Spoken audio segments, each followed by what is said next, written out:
பேர் சூர்யாங்க. நான் கரூர் பகுதியில் தான் வசிக்கிறேன். இன்னைக்கு தமிழக வெற்றி கழகம் கட்சியினுடைய கூட்டத்திற்கு வந்து விஜய் வந்திருந்தாப்படி. வேலுச்சாமி படத்தில் பார்த்தீங்கன்னா ரொம்ப குறுகிய ஒரு பகுதி. முனிப்பன் கோயில் பக்கத்தில் பார்த்தீங்கன்னா சாலை இருக்கு. ரொம்ப குறுகிய பகுதி. அதுக்குள்ள வந்து இவ்வளோ பெரிய கூட்டத்தை வந்து அடக்கலாம் அப்படிங்கிற மாதிரி ஒரு ஏற்பாடு வந்து இருக்கக்கூடிய ஆட்சி அதிகாரங்கள் பயன்படுத்தி அந்த மாதிரி கொடுத்துட்டாங்க.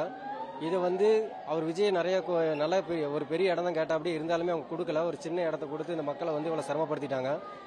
அதே போல் பார்த்தீங்கன்னா மயக்கம் அடைஞ்ச மக்களை வந்து மீட்டு கொண்டாடுறதுக்கு பார்த்தீங்கன்னா ஆம்புலன்ஸ் உள்ள வர முடியல. ஆனால் அங்கே நிற்கிற மக்களுக்கே வந்து போதிய இடம் பத்தலை. அந்த மக்களை வெளியே கொண்டு வரது பார்த்தீங்கன்னா ரொம்ப தாமதமாயிருச்சு. இதனால தான் இவ்வளோ இழப்பு ஏற்பட்டிருக்கு. மக்களுக்கு வந்து கஷ்டம் கொடுத்தது என்ன காரணம்னா, காலையில் வந்து 9 மணிக்கு வரதா தகவல் சொன்னாங்க. ஆனால் அவங்க 9 மணிக்கு வரல. அதனால மக்கள் நெரிசலில் வந்து கூட்டம் காலையில் 8 மணிலேருந்தே ஃபுல்லாக கும்பலாயிடுச்சு கரூரில். அவங்க நாமக்கல் 1:30 மணிக்கு தான் மீட்டிங்கே முடிச்சது. அதுக்கப்புறம் 4 மணிக்கு வரலாம். அந்த கிரௌடு பூரா நாமக்கல், பரமத்தி, வேலூர் அந்த கிரௌடு பூரா பின்னாடியே நாங்கள் போகல, பார்க்கல, டிவியில் உட்காந்து பார்த்துக்கிட்டே தான் இருந்தோம். ஃபுல்லாக பார்த்தீங்கன்னா எல்லாமே நெரிசல் ஆயிடுச்சு. அந்த திருக்காம்புலியூர்கிட்ட பல நெரிசல் இருந்தோம். அப்பயே சுதாரிச்சிருக்கலாம். அவங்க காலையிலேருந்தே பார்த்தீங்கன்னா ஃபுல்லாக திருக்காம்புலியூர்லேருந்து எல்லாமே இந்த இளைஞர் பெண்கள் அதிகம். பெண்கள் வேதனைப்பட விஷயமா இருந்துச்சு. நாங்கள் பார்த்த வரைக்குமே நாங்கள் ஏதோ மீட்டிங் நிறையா பார்த்துருக்கோம். ஆனால் இந்த அளவுக்கு வந்து இந்த பெண்கள் வந்து போடுறதை நான் பார்த்ததில்லை. அதனால எங்கள் வீட்டில் நாங்கள் டிவி பார்த்து எங்கள் பிள்ளைகளே போகலான்னு வேணாமா, அந்த நெரிசல் இருந்துச்சு. இதை வந்து இனிமேல் தவிர்க்கணும். இந்த மீட்டிங் வந்து பெண்கள் பிள்ளைகள் போடுறதை தவிர்க்கணும் தயவு செஞ்சு. ரொம்ப கஷ்டமாக இருக்குது, மன வேதனையாக இருக்குது. நாங்கள் விடியவே எதுக்கும் போனதில்லை. இன்னைக்கு வேதனையாக நிற்கிறோம் பார்த்துக்கிட்டு. நன்றி. என் பேர் ஜாகிர் ஹுசேன், கரூர். என்ன சொல்கிறதுன்னு தெரியலைங்க. இந்த ஒரு துயரமான ஒரு தருணத்தில் உதாரணத்துக்கு ஒரு 7 மணி பக்கமாக இருக்குங்க எல்லாமே. நாங்களும் அங்கே தான் இருந்தோம். கட்டுக்கடங்காத கூட்டம், ஒன்றும் பண்ண முடியலைங்க. அவர் வந்து 11 மணிக்கு இங்கே கரூர் வர்றதா ஒரு தகவல்னு சொல்லி எல்லாருமே சொன்னாங்க. ஆனால் வந்தது வந்து ரொம்ப டூ லேட்டாக இருக்குதுங்க. ஏகப்பட்ட கூட்டம். எல்லாம் பாவம் தண்ணி வசதி இல்லாமல், ஒன்றும் இல்லாமல், எல்லாம் பாவம் குழந்தைங்க, சிறியவங்க, பெரியவங்க ரொம்ப எல்லாம் தட்டு தருமாறிட்டு ரொம்ப தவிச்சிட்டு இருந்தாங்க. அந்த கூட்டத்தில் வந்து பார்த்தீங்கன்னா கடைசியில் வந்து ரொம்ப எல்லாம் பக்கமாக நெருங்கினதுனால ஒன்றும் பண்ண முடியலைங்க. கடைசியில் எல்லாம் பார்த்தீங்கன்னா எல்லாம் ரொம்ப பயங்கரமாக நெருக்கமாகி போச்சுங்க. கடைசியில் பார்க்குறப்ப நிலைமை கட்டுக்கடங்கி, அதாவது இப்போ காவல்துறை என்ன பண்ணுங்க, உதாரணத்துக்குங்க ஒரு மீட்டிங்னு சொல்கிறாங்க. அவங்க ஏதோ ஒரு மாவட்டத்தில் உண்டான ஒரு போலீஸ் தான் போட்டு பண்ணுவாங்க, பக்கத்து மாவட்டத்தை கூப்பிடுவாங்க. ஒரு மாநாட்டு கும்பல் வர அளவுக்கு ஒரு கணக்கு பண்ணாங்கன்னா அவங்க என்ன பண்ணுவாங்க, யாரும் மேலும் தப்பு சொல்ல முடியாதுங்க. ஆனால் உயிரிழந்தவங்களுக்கு உதாரணத்துக்கு எப்படி ஆறுதல் சொல்கிறதுன்னு தெரியல. உதாரணத்துக்கு காயம் அடைஞ்சவங்க எல்லாமே குணமாகி எல்லாம் வீட்டுக்கு வந்தால் சந்தோஷம் தானுங்க. ஆனால் இதுக்கு மேலே இந்த மாதிரி சம்பவங்கள் நடக்காத அளவுக்கு வந்து பார்த்திங்கன்னா அவங்க நல்லபடியாக பார்த்து கணக்கு பண்ணணுங்க.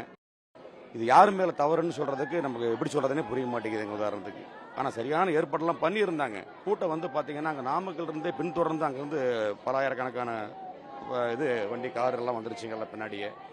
இங்கேயும் ஏகப்பட்ட கூட்டங்க. அந்த டைமுக்கு வருவாருன்னு சொல்லிட்டு அவங்க எதிர்பார்த்துக்கிட்டு நிறையா பேர் எல்லாமே குழந்தைங்களோட பசிப்பட்டினியோட நிறைய பேர் நின்றுருந்தாங்க. எல்லாம் ஒரு 11 மணி 11:30 சொல்லிட்டு எல்லாமே நின்றுருந்தாங்க எல்லாமே. அப்புறம் அதுக்கு மேலே இந்த இப்போ வந்துருவார் அப்போ வந்துருவாருன்னு சொல்லிட்டு நிறையா பேர் பாவம் எல்லாமே குழந்தைங்களோட ஒரு ரசிகரை பார்க்கணும் அப்படிங்கிற ஒரு ஆர்வத்தோடு எல்லாமே நின்றுருந்தாங்க. அது மிகப்பெரிய வருத்தமாக இருக்குது. அந்த உயிரிழப்பு அப்படிங்கிறது மட்டும்தான் மிகப்பெரிய வருத்தமாக இருக்குதுங்க எல்லாமே. வேறு ஏதாவது ஒரு என்ன பரவாயில்லைங்க. ரொம்ப எப்படி சொல்கிறதுன்னு தெரியலைங்க.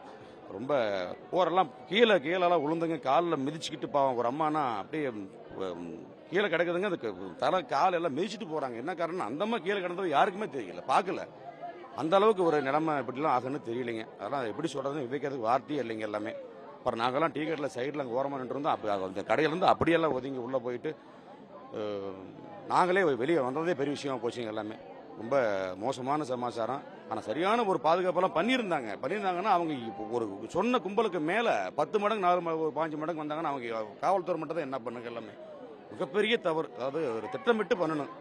இப்படி பண்ணுறவங்க என்ன பண்ணணும்னா கொஞ்சம் அவுட்டரில் இன்னும் ஒரு மாநாடு மாதிரி கூட நடத்தலாம், ஒன்றும் தப்பு கிடையாதுங்க. இந்த மாதிரி ஒரு டவுனுக்குள்ளே போட்டு கணக்கு பண்ணுறது இது பொதுமக்களுடைய இதில் வந்து விளையாடுறது மிகப்பெரிய தவறுங்க இது. ஏன்னா ஒரு நடிகரை பார்க்க வரணும் அப்படிங்கிற ஒரு இதுக்கு வர்றாங்க எல்லாம் மக்கள், ஒரு ஆர்வமாக வர்றாங்க. அப்படிங்கிறப்ப நீங்கள் என்ன பண்ணணும், ஏது பண்ணணும், அது திட்டமிட்டு எந்த இடத்துல நடத்தணும் அப்படிங்கிறத நடத்திக்கிறேங்க. இப்போ போன உயிர் திரும்பி வருமா, எவ்வளோ அப்படியே பார்க்குறப்ப பாருங்கள், 30, 38, 40 பேருன்னு சொல்கிறாங்க. அப்படியே நெஞ்சே பதறதுங்க உதாரணத்துக்கு. இதுக்கு மேலே இது மாதிரி நடக்காத அளவுக்கு நிர்வாகிகள், அந்த சம்மந்தப்பட்ட அந்த கட்சி நிர்வாகிகளும் சரிங்க, இதுக்கு மேலே அவருக்கு எப்படி நம்ம இந்த நடத்துகிற மாதிரி இருந்தால் என்ன பண்ணணும் அப்படிங்கிறது மாண்புமிகு தமிழக அரசு என்ன பண்ணணுமோ உயர் அதிகாரிகள் தக்க நடவடிக்கை இதுக்கு பக்காவாக நடவடிக்கை எடுத்து இந்த பாதிக்கப்பட்ட நபர்களுக்கு என்ன பண்ணணுமோ, காயமடைஞ்சவர்களுக்கு என்ன பண்ணணுமோ அதை உரிய முறையில் உயர் அதிகாரிகள் நல்லபடியாக பண்ணி கொடுப்பாங்கன்ட்டு இந்த எல்லாம் வல்ல ஆண்டவனை பிரார்த்திக்கிறேன். நான் நந்தகுமாருங்க.